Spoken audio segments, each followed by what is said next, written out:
Chapter 14 God's Building, the New Orphan Houses. How complex are the movements of God's providence?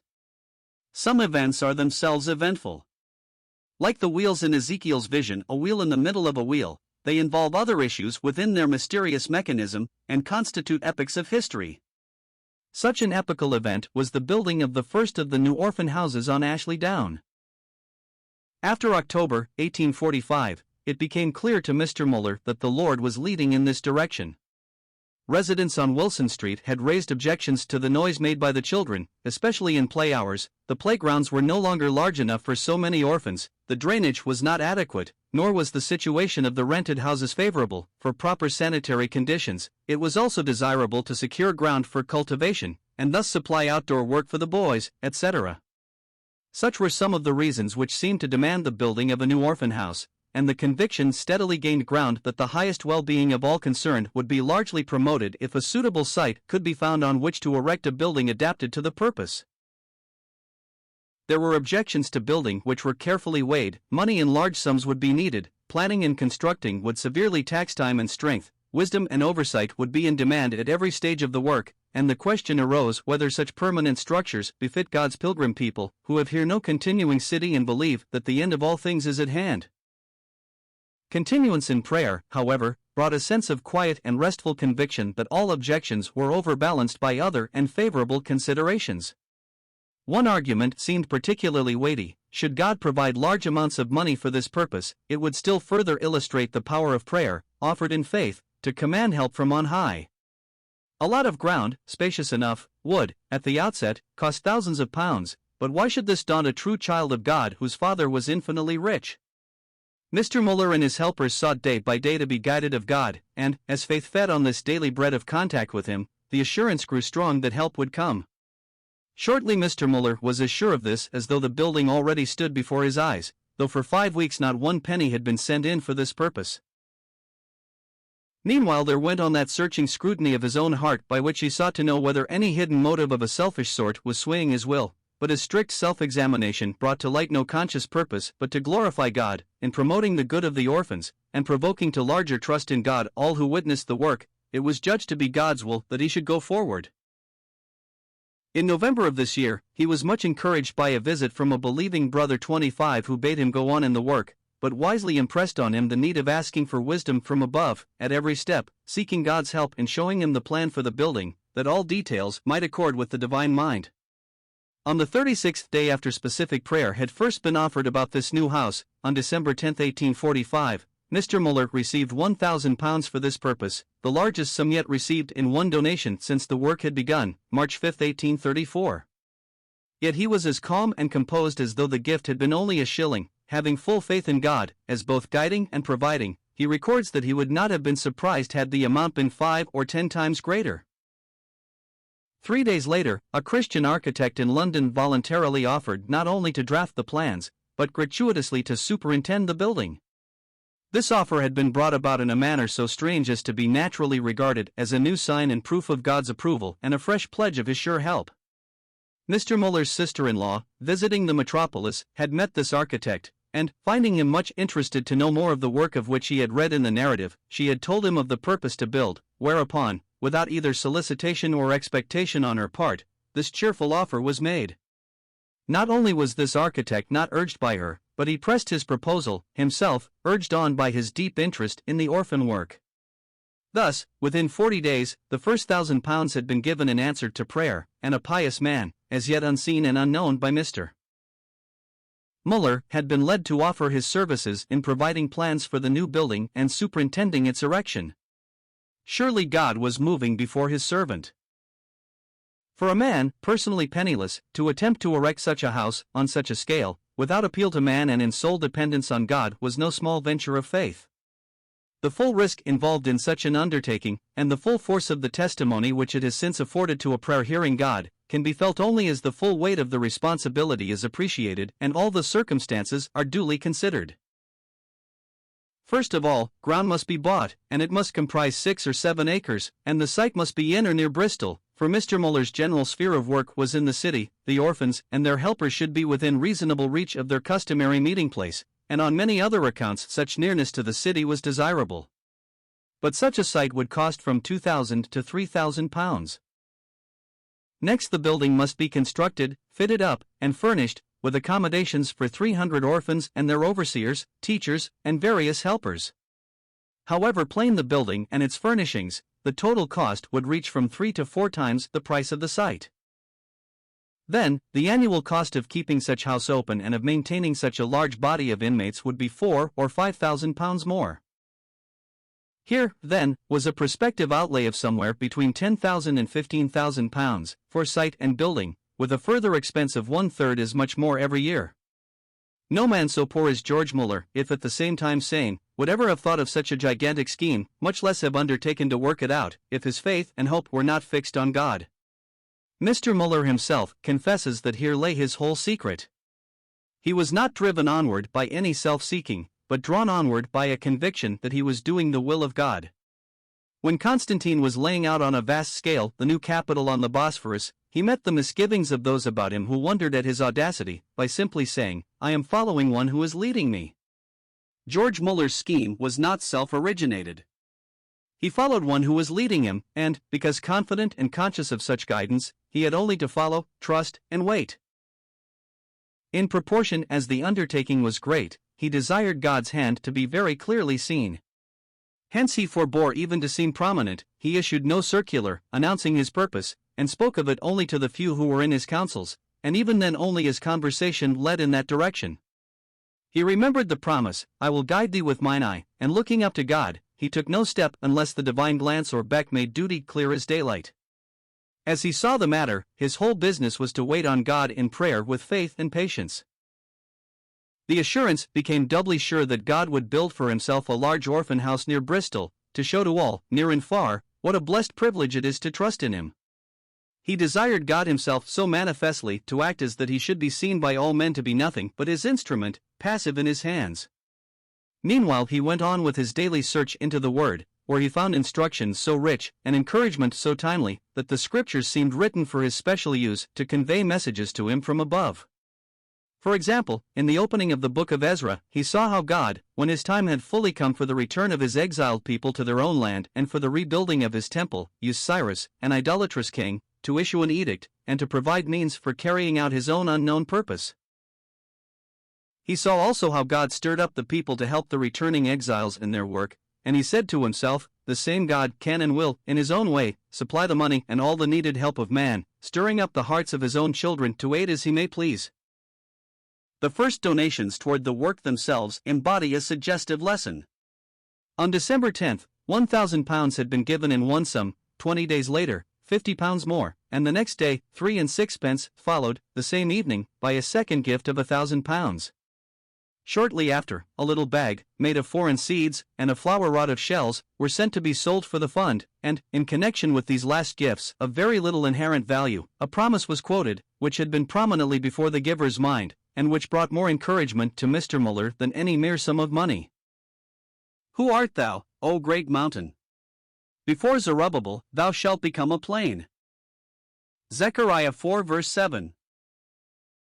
Gifts, however large, were never estimated by intrinsic worth, but as tokens of God's working in the minds of his people, and of his gracious working with and through his servant, and, for this reason, £1,000 caused no more sincere praise to God and no more excitement of mind than the 4 given subsequently by a poor orphan. Specially asking the Lord to go before him, Mr. Müller now began to seek a suitable site. About 4 weeks passed in seemingly fruitless search, when he was strongly impressed that very soon the Lord would give the ground, and he so told his helpers on the evening of Saturday, January 31, 1846. Within 2 days, his mind was drawn to Ashley Down, where he found lots singularly suited for his needs. Shortly after, he called twice on the owner, once at his house and again at his office, but on both occasions failing to find him, he only left a message. He judged that God's hand was to be seen even in his not finding the man he sought, and that, having twice failed the same day, he was not to push the matter as though self-willed, but patiently wait till the morrow. When he did find the owner, his patience was unexpectedly rewarded. He confessed that he had spent 2 wakeful hours in bed, thinking about his land, and about what reply he should make to Mr. Müller's inquiry as to its sale for an orphan house, and that he had determined, if it were applied for, to ask but £120 an acre, instead of £200, his previous price. The bargain was promptly completed, and thus the Lord's servant, by not being in a hurry, saved, in the purchase of the site of 7 acres, £560. Mr. Müller had asked the Lord to go before him, and he had done so in a sense he had not thought of, first speaking about the matter to the owner, holding his eyes waking till he had made clear to him, as his servant and steward, what he would have him do in the sale of that property. 6 days after, came the formal offer from the London architect of his services in surveying, in drafting plans, elevations, sections, and specifications, and in overseeing the work of construction, and a week later he came to Bristol, saw the site, and pronounced it in all respects well fitted for its purpose. Up to June 4, 1846, the total sum in hand for the building was a little more than £2,700, a small part only of the sum needful, but Mr. Müller felt no doubt that in God's own time all that was required would be given. 212 days he had been waiting on God for the way to be opened for building, and he resolved to wait still further until the whole sum was in hand, using for the purpose only such gifts as were specified or left free for that end. He also wisely decided that others must henceforth share the burden, and that he would look out 10 brethren of honest report, full of the Holy Ghost and of wisdom, to act as trustees to hold and administer this property in God's name. He felt that, as this work was now so enlarging, and the foundations of a permanent institution were to be laid, the Christian public, who would aid in its erection and support, would be entitled to a representation in its conduct. At such a point as this many others have made a serious mistake, forfeiting confidence by administering public benefactions in a private manner and an autocratic spirit, their own head being the office, and their own pocket the treasury, of a public and benevolent institution. Satan again acted as a hinderer. After the ground for the new orphan house had been found, bought, and paid for, unforeseen obstacles prevented prompt possession, but Mr. Müller's peace was not disturbed, knowing even hindrances to be under God's control. If the Lord should allow one piece of land to be taken from him, it would only be because he was about to give him one still better, and so the delay only proved his faith and perfected his patience. On July 6, £2,000 were given to twice as large a gift as had yet come in one donation, and, on January 25, 1847, another like offering, so that, on July 5 following, the work of building began. 6 months later, after 400 days of waiting upon God for this new orphan house, £9,000 had been given in answer to believing prayer. As the new building approached completion, with its 300 large windows, and requiring full preparation for the accommodation of about 330 inmates, although above £11,000 had been provided, several thousand more were necessary. But Mr. Müller was not only helped, but far beyond his largest expectations. Up to May 26, 1848, these latter needs existed, and, had but one serious difficulty remained unremoved, the result must have been failure. But all the necessary money was obtained, and even more, and all the helpers were provided for the oversight of the orphans. On June 18, 1849, more than 12 years after the beginning of the work, the orphans began to be transferred from the 4 rented houses on Wilson Street to the new orphan house on Ashley Down. 5 weeks passed before fresh applicants were received, that everything about the new institution might first be brought into complete order by some experience in its conduct. By May 26, 1850, however, there were in the house 275 children, and the whole number of inmates was 308. The name, the New Orphan House, rather than asylum, was chosen to distinguish it from another institution nearby, and particularly was it requested that it might never be known as Mr. Müller's Orphan House, lest undue prominence be given to one who had been merely God's instrument in its erection. He esteemed it a sin to appropriate even indirectly, or allow others to attribute to him any part of the glory which belonged solely to him who had led in the work, given faith and means for it, and helped in it from first to last. The property was placed in the hands of 11 trustees, chosen by Mr. Müller, and the deeds were enrolled in Chancery. Arrangements were made that the house should be open to visitors only on Wednesday afternoons, as about 1 hour and a half were necessary to see the whole building. Scarcely were the orphans thus housed on Ashley Down, before Mr. Müller's heart felt enlarged desire that 1,000, instead of 300, might enjoy such privileges of temporal provision and spiritual instruction, and, before the new year, 1851, had dawned, this yearning had matured into a purpose. With his uniform carefulness and prayerfulness, he sought to be assured that he was not following self-will, but the will of God, and again in the scales of a pious judgment the reasons for and against were conscientiously weighed. Would he be going beyond his measure, spiritually or naturally? Was not the work, with its vast correspondence and responsibility, already sufficiently great? Would not a new orphan house for 300 orphans cost another £15,000, or, if built for 700, with the necessary ground, 35,000? And, even when built and fitted and filled, would there not be the providing for daily wants, which is a perpetual care, and cannot be paid for at once like a site and a building? It would demand £8,000 annual outlay to provide for another 700 little ones. To all objections the one all-sufficient answer was the all-sufficient God, and, because Mr. Müller's eye was on his power, wisdom, and riches, his own weakness, folly, and poverty were forgotten. Another objection was suggested: what if he should succeed in thus housing and feeding 1,000 poor waifs? What would become of the institution after his death? The reply is memorable: my business is, with all my might, to serve my own generation by the will of God. In so doing I shall best serve the next generation, should the Lord Jesus tarry. Were such objection valid, it were as valid against beginning any work likely to outlive the worker. And Mr. Müller remembered how Frank at Halley had to meet the same objection when, now over 200 years ago, he founded the largest charitable establishment which, up to 1851, existed in the world. But when, after about 30 years of personal superintendence, Frank was taken away, his son-in-law, as we have seen, became the director. That fellow countryman who had spoken to Mr. Müller's soul in 1826, thus 25 years later encouraged him to go forward, to do his own duty and leave the future to the eternal God. Several reasons are recorded by Mr. Müller as specially influencing still further advance: the many applications that could not, for want of room, be accepted, the low moral state of the poorhouses to which these children of poverty were liable to be sent, the large number of distressing cases of orphanhood, known to be deserving of help, the previous experiences of the Lord's gracious leading and of the work itself, his calmness in view of the proposed expansion, and the spiritual blessing possible to a larger number of homeless children. But one reason overtopped all others: an enlarged service to man, attempted and achieved solely in dependence upon God, would afford a correspondingly weightier witness to the hearer of prayer. These reasons, here recorded, will need no repetition in connection with subsequent expansions of the work, for, at every new stage of advance, they were what influenced the servant of God.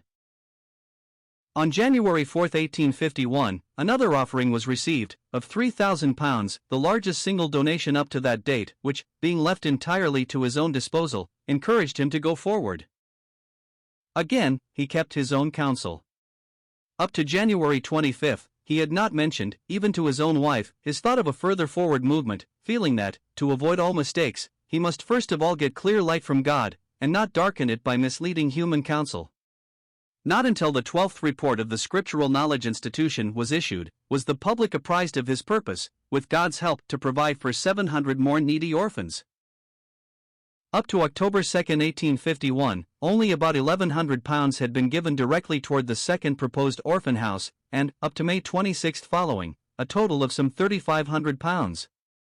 But George Müller remembered one who, after he had patiently endured, obtained the promise. He had waited over 2 years before all means needful for the first house had been supplied, and could wait still longer, if so God willed it, for the answers to present prayers for means to build a second. After waiting upwards of 19 months for the building fund for the second house, and receiving, almost daily, something in answer to prayer, on January 4, 1853, he had intimation that there were about to be paid him, as the joint donation of several Christians, £8,100, of which he appropriated £6,000 for the building fund. Again he was not surprised nor excited, though exceeding joyful and triumphant in God. Just 2 years previous, when recording the largest donation yet received, £3,000, he had recorded also his expectation of still greater things, and now a donation between 2 and 3 times as large was about to come into his hands. It was not the amount of money, however, that gave him his overflowing delight, but the fact that not in vain had he made his boast in God. As now some 483 orphans were waiting for admission, he was moved to pray that soon the way might be opened for the new building to be begun. James 1 verse 4 was deeply impressed upon him as the injunction now to be kept before him: "But let patience have her perfect work, that ye may be perfect and entire, wanting nothing." On May 26, 1853, the total sum available for the new building was about £12,500, and over 500 orphans had applied. Twice this sum would be needed, however, before the new house could be begun without risk of debt. On January 8, 1855, several Christian friends united in the promise that £5,700 should be paid to him for the work of God, and of this, £3,400 was by him set apart for the building fund. As there were now between 700 and 800 applicants, it seemed of God that, at least, a site should be secured for another new orphan house, and a few weeks later Mr. Müller applied for the purchase of 2 fields adjoining the site of the first house. As they could not, however, be sold at that time, the only resource was to believe that the Lord had other purposes, or would give better ground than that on which his servant had set his mind. Further thought and prayer suggested to him that 2 houses could be built instead of one, and located on each side of the existing building, upon the ground already owned. Accordingly, it was determined to begin, on the south side, the erection of a house to accommodate 400 orphans, there being money in the bank, or soon to be available, sufficient to build, fit up, and furnish it. On May 26, 1856, nearly £30,000 were in hand for the new orphan house number 2, and on November 12, 1857, this house was opened for 400 additional orphans, and there was a balance of nearly £2,300. The God who provided the building furnished the helpers, without either difficulty or advertising. With the beginning of the new year, Mr. Müller began to lay aside £600 as the first of the appropriations for the third orphan house, and the steps which led to the accomplishment of this work, also, were identical with those taken hitherto. A purchase was made of additional ground adjoining the 2 buildings, and, as there were so many applicants and the cost of providing for a larger number would be but little more, it was determined to build so as to receive 450 instead of 300, rejoicing that, in every enlargement of the work, it would be more apparent how much one poor man, simply trusting in God, can bring about by prayer, and that thus other children of God might be led to carry on the work of God in dependence solely on him, and generally to trust him more in all circumstances and positions. Orphan House Number 3 was opened March 12, 1862, and with over £10,000 in hand for current expenses. All the helpers needed had not then been supplied, but this delay was only a new incentive to believing prayer, and, instead of once, thrice, a day, God was besought to provide suitable persons. One after another was thus added, and in no case too late, so that the reception of children was not hindered nor was the work embarrassed. Still further enlargement seemed needful, for the same reasons as previously.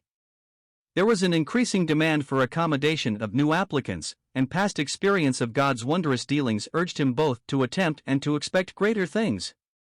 Orphan houses numbers 4 and 5 began to loom up above his horizon of faith. By May 26, 1862, he had over £6,600 to apply on their erection. In November 1864, a large donation of £5,000 was received from a donor who would let neither his name nor residence be known, and by this time about £27,000 had thus accumulated toward the £50,000 required. As more than half the requisite sum was thus in hand, the purchase of a site might safely be made and the foundations for the buildings be laid. Mr. Müller's eyes had, for years, been upon land adjoining the 3 houses already built, separated from them only by the turnpike road. He called to see the agent, and found that the property was subject to a lease that had yet 2 years to run. This obstacle only incited to new prayer, but difficulties seemed to increase. The price asked was too high, and the Bristol Water Works Company was negotiating for the same piece of land for reservoir purposes. Nevertheless, God successively removed all hindrances, so that the ground was bought and conveyed to the trustees in March 1865, and, after the purchase money was paid, about £25,000 yet remained for the structures. Both the cost and the inconvenience of building would be greatly lessened by erecting both houses at the same time, and God was therefore asked for ample means speedily to complete the whole work. In May 1866, over £34,000 being at Mr. Müller's disposal, number 4 was commenced, and in January following, number 5 also. Up to the end of March 1867, over £50,000 had been supplied, leaving but £6,000 more needful to fit and furnish the 2 buildings for occupancy. By the opening of February 1868, £58,000 in all had been donated, so that, on November 5, 1868, New Orphan House Number 4, and on January 6, 1870, Number 5, were thrown open, a balance of several £1,000s remaining for general purposes. Thus, early in 1870, the orphan work had reached its complete outfit, in 5 large buildings on Ashley Down with accommodations for 2,000 orphans and for all needed teachers and assistants. Thus have been gathered, into one chapter, the facts about the erection of this great monument to a prayer-hearing God on Ashley Down, though the work of building covered so many years. Between the first decision to build, in 1845, and the opening of the third house, in 1862, nearly 17 years had elapsed, and before number 5 was opened, in 1870, 25 years. The work was one in its plan and purpose. At each new stage it supplies only a wider application and illustration of the same laws of life and principles of conduct, as, from the outset of the work in Bristol, had with growing power controlled George Müller. His one supreme aim was the glory of God, his one sole resort, believing prayer, his one trusted oracle, the inspired word, and his one divine teacher, the Holy Spirit. One step taken in faith and prayer had prepared for another, one act of trust had made him bolder to venture upon another, implying a greater apparent risk and therefore demanding more implicit trust. But answered prayer was rewarded faith, and every new risk only showed that there was no risk in confidently leaning upon the truth and faithfulness of God. One cannot but be impressed, in visiting the orphan houses, with several prominent features, and first of all their magnitude. They are very spacious, with about 1,700 large windows, and accommodations for over 2,000 inmates. They are also very substantial, being built of stone and made to last. They are scrupulously plain, utility rather than beauty seems conspicuously stamped upon them, within and without. Economy has been manifestly a ruling law in their con. Struction, the furniture is equally unpretentious and unostentatious, and, as to garniture, there is absolutely none. To some few, they are almost too destitute of embellishment, and Mr. Müller has been blamed for not introducing some aesthetic features which might relieve this bald utilitarianism and serve to educate the taste of these orphans. To all such criticisms, there are 2 or 3 adequate answers. First, Mr. Müller subordinated everything to his one great purpose, the demonstration of the fact that the living God is the hearer of prayer. Second, he felt himself to be the steward of God's property, and he hesitated to spend 1 penny on what was not necessary to the frugal carrying on of the work of God. He felt that all that could be spared without injury to health, a proper mental training, and a thorough scriptural and spiritual education, should be reserved for the relief of the necessities of the poor and destitute elsewhere.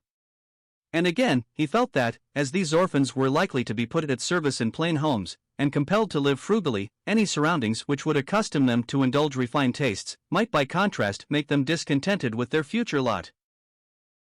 And so he studied to promote simply their health and comfort, and to school them to contentment when the necessities of life were supplied. But, more than this, a moment's serious thought will show that, had he surrounded them with those elegancies which elaborate architecture and the other fine arts furnish, he might have been even more severely criticized. He would have been spending the gifts of the poor who often sorely denied themselves for the sake of these orphans, to purchase embellishments or secure decorations which, if they had adorned the humble homes of thousands of donors, would have made their gifts impossible. When we remember how many offerings, numbering tens of thousands, were, like the widow's mites, very small in themselves, yet, relatively to ability, very large, it will be seen how incongruous it would have been to use the gifts, saved only by limiting even the wants of the givers, to buy for the orphans what the donors could not and would not afford for themselves. Cleanness, neatness, method, and order, however, everywhere reign, and honest labor has always had, at the orphan houses, a certain dignity. The tracts of land, adjoining the buildings, are set apart as vegetable gardens, where wholesome exercise is provided for the orphan boys, and, at the same time, work that helps to provide daily food, and thus train them in part to self-support. Throughout these houses studious care is exhibited, as to methodical arrangement. Each child has a square and numbered compartment for clothes, 6 orphans being told off, at a time, in each section, to take charge. The boys have each 3 suits, and the girls, 5 dresses each, the girls being taught to make and mend their own garments. In the nursery, the infant children have books and playthings to occupy and amuse them, and are the objects of tender maternal care. Several children are often admitted to the orphanage from one family, in order to avoid needless breaking of household ties by separation. The average term of residence is about 10 years, though some orphans have been there for 17. The daily life is laid out with regularity and goes on like clockwork in punctuality. The children rise at 6 and are expected to be ready at 7, the girls for knitting and the boys for reading, until 8 o'clock, when breakfast is served. Half an hour later there is a brief morning service, and the school begins at 10. Half an hour of recreation on the playground prepares for the 1 o'clock dinner, and school is resumed until 4, then comes an hour and a half of play or outdoor exercise, a half-hour service preceding the 6 o'clock meal. Then the girls ply the needle, and the boys are in school until bedtime, the younger children going to rest at 8, and the older at 9. The food is simple, ample, and nutritious, consisting of bread, oatmeal, milk, soups, meat, rice, and vegetables. Everything is adjusted to one ultimate end, to use Mr. Müller's own words, "We aim at this, that, if any of them do not turn out well, temporally or spiritually, and do not become useful members of society, it shall not at least be our fault." The most thorough and careful examination of the whole methods of the institution will only satisfy the visitor that it will not be the fault of those who superintend this work, if the orphans are not well fitted, body and soul, for the work of life, and are not prepared for a blessed immortality. 25 Robert C. Chapman, of Barnstaple, yet living and whom Mr. Müller cherished as his oldest friend.